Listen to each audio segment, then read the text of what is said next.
नहमदुहु व नसल्ली अला रसूलिल करीम अम्मा बाद फ़ौज़ बिल्लाहि मिनश शैतानिर रजीम बिस्मिल्लाहिर रहमानिर रहीम। मौज़िज़ नाज़रीन, अस्सलामु अलैकुम व रहमतुल्लाहि व बरकातुहू। मैं हूँ मियाँ मोहम्मद अकरम, आपकी खिदमत में हाजिर। नाज़रीन, कहते हैं कि एक जंगल में एक ऐसा शेर रह रहा था जो किसी बीमारी की वजह से कमजोर हो चुका था। उसका शिकार करना उसके लिए बहुत ज्यादा दुश्वार हो गया था। तो उसने एक दिन, जब उसको भूख ने बहुत ज्यादा सताया, तो एक तरकीब उसकी समझ में आई। तो उस तरकीब के मुताबिक उसने गीदड़ को बुलाया और उससे ये कहा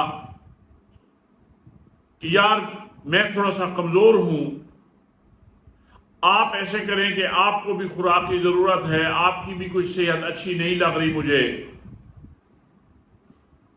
तो क्या ख्याल है कि आप मेरे साथ मुआवनत करें, मिलकर हम शिकार करते हैं और उस शिकार को हम फिर आपस में 50-50 करके बांट लेंगे। गीदड़ बेचारा, उसको भी भूख ने सताया हुआ था। उसने भी शेर के साथ जल्दी एग्रीमेंट कर लिया कि ठीक है जी, मिलके हम शिकार करते हैं और जो शिकार होगा, उसका जो गोश्त होगा, वो हम 50-50 आपस में तकसीम कर लेंगे। तो क्या हुआ कि उन्होंने एक हिरन को घेरा, मिलकर उसका शिकार किया।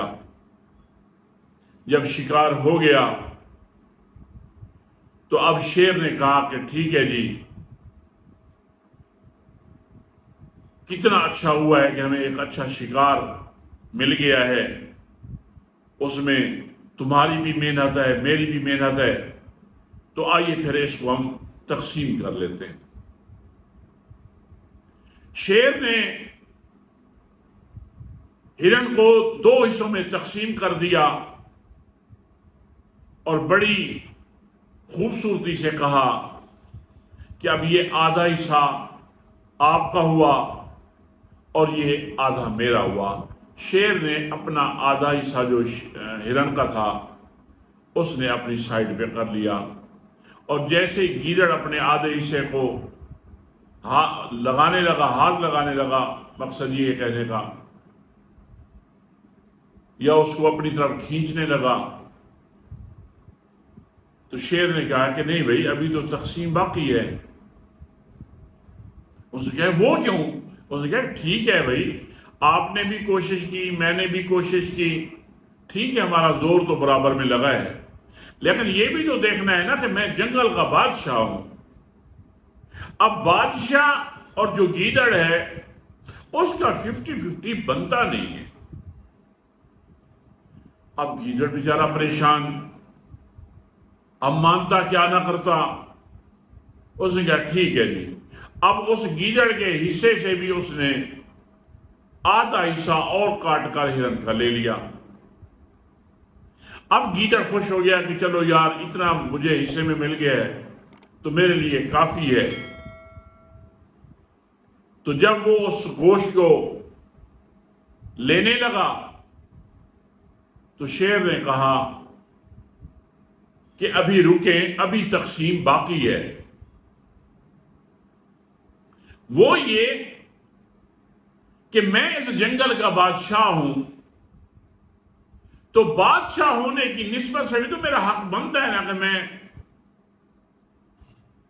उसके एजाज में भी मैं अपना हक वसूल करूं।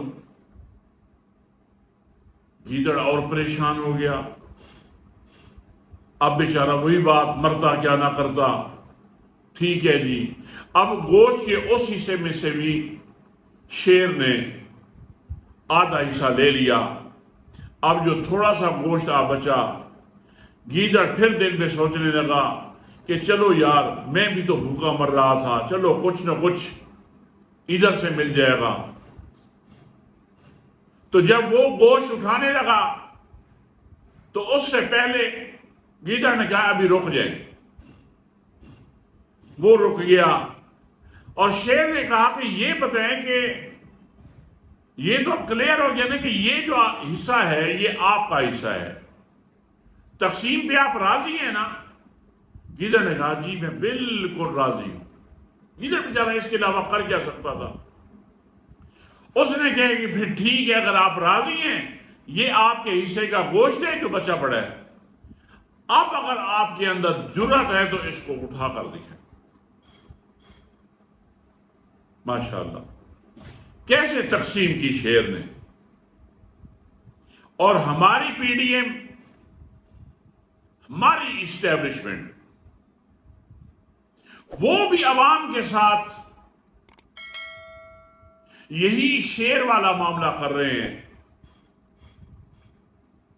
اور عوام کو گیدڑ سمجھ کر، کیونکہ ان کو یقین ہے کہ ان کے اندر شیر والی جرأت پیدا نہیں ہوگی، اور وہ عوام کے حقوق کو بے دردی کے ساتھ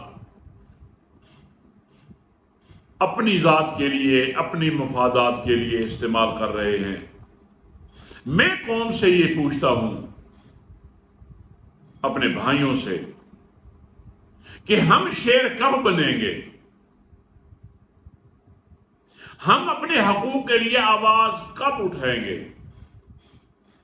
یا یہ کہانی ریپیٹ ہوتی رہے گی جیسے شیر اور گیدڑ کا قصہ میں نے آپ کی نظر کیا ہے؟ میں آپ لوگوں سے یہ پوچھتا ہوں کہ جب یہ پی ڈی ایم اور اسٹیبلشمنٹ آپ ملک و قوم اور آپ کے اوپر ایک برے نظام کے تحت عوام کے خلاف، عوام کے حقوق کے خلاف اگر اکٹھے ہو سکتے ہیں، تو اب یہ عوام اپنے حقوق کے حصول کے لیے اکٹھی کیوں نہیں ہو سکتی؟ میری گزارش یہ ہے کہ مسلم لیگ زندہ باد، جمعیت علماء اسلام زندہ باد، پیپلز پارٹی زندہ باد، پی ٹی آئی زندہ باد۔ اگر آپ نے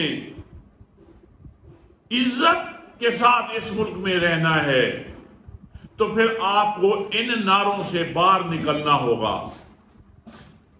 اس وقت بجلی کے حالات سب کے ساتھ یکساں ہیں، وہ بے شک پیپلز پارٹی کا بندہ ہو، وہ مسلم لیگ نون کا ہو، وہ جمعیت علماء اسلام کا ہو، وہ پی ٹی آئی کا ہو۔